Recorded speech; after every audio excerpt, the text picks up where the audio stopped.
Mr. Foster. Thank you. Mr. Speaker, I'd like to thank the gentleman from Rhode Island for yielding and for leading this important conversation. We come here today to call attention to a misguided turn that this administration proposes to take in our country's cultural history.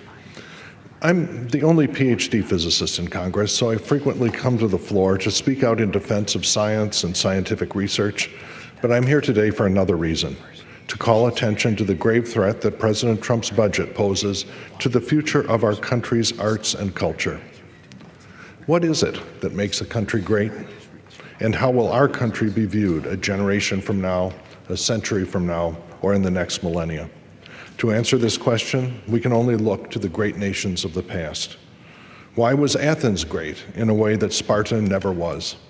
Why is Florence, under the Medici, revered and remembered in a way that its forgotten competitors never are? It is because after they defended their homeland, after they conquered their rivals in war, after they triumphed in commerce, that those countries invested a significant fraction of their national wealth in things that had nothing to do with material conquest. The Medici supported the science and the art of Leonardo da Vinci, Michelangelo, and the Renaissance masters, and Athens supported the immortal accomplishments of the Greek storytellers, historians, artists, and philosophers, and that is what made them great.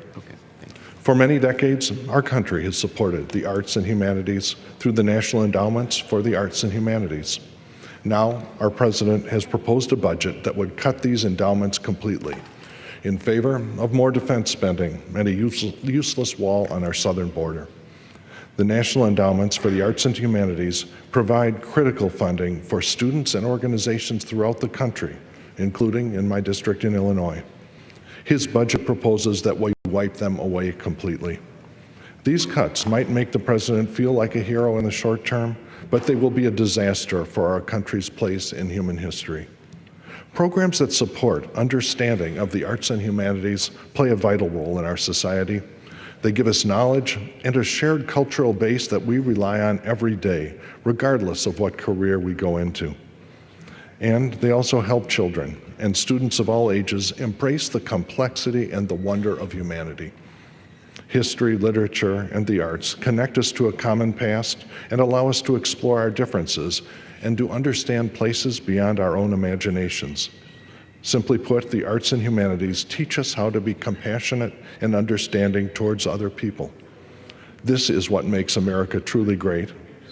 The National Endowment of Arts, the National Endowment for the Humanities, help show us what it means to be human. Because regardless of who you are and what you do, knowledge, empathy, and compassion are the national values and the human values that we need to defend, not with bombs and fighter jets, but with sustained support and the cultivation of knowledge and culture. Now, for most of my career in science, I worked at Fermi National Accelerator Laboratory. The founding director of Fermilab, Robert Wilson, spoke eloquently about this over 40 years ago. Bob was a physicist who worked on the Manhattan Project and who walked away from his security clearance and dedicated his life to pure science, to building giant accelerators, experiments, international collaborations at Fermilab to explore the fundamental properties of matter. And he was also an artist who, after he made all of the magnets and particle accelerators, then filled his laboratory with graceful and imaginative art. In 1969, he was called to testify in front of the Joint Committee on Atomic Energy to answer why it was that we were spending all of this money at Fermilab during the Cold War and what all this had to do with the national defense.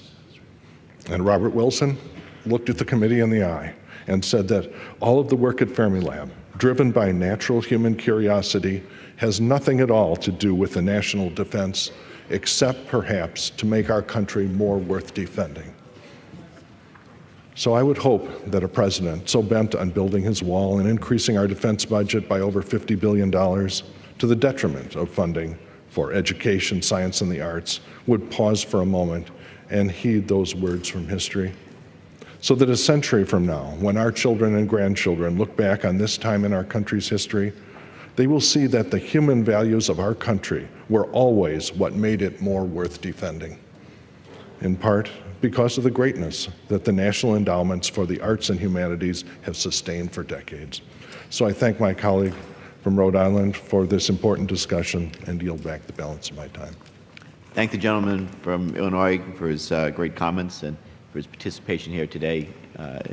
It was very deeply impactful, and I'm grateful. Mr. Speaker, may I inquire how much time